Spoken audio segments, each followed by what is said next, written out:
Сәлем достар, бүгін Астана қаласының тұрғындар мен қонақтарынан көшпенділер ойыны туралы не білетінін бірге білеміз. Кеттік. Дәл осы ойынның үгіт насихат жұмыстарына атсалысып жатырмыз. Құдай қаласа өте жақсы деңгейде өтеді деген ойдамыз. Өйткені қала қатты дайындалып жатыр. Иә, естідім өткізілген деп жатқанын. Қуаныштымын өзіміздің ойындарымыз жаңғыртылып жатқанына. Болғанда бүкіл түркі халықтарының ойыны ғой енді былайша айтқанда. Енді Алла бұйырса үлкен бір жарыстың додасы болайын деп тұр ғой. Қызығушылығымыз бар, барғымыз келеді.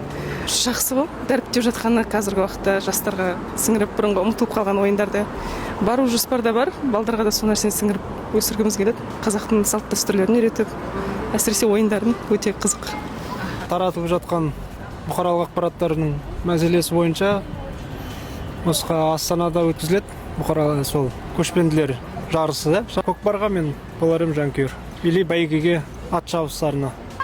Көшпенділер ойыны атам заманнан келатқан қазақтың салт дәстүрінің бірі ғой. Өз дәрежесінде өткізсе, мен соған қуанам.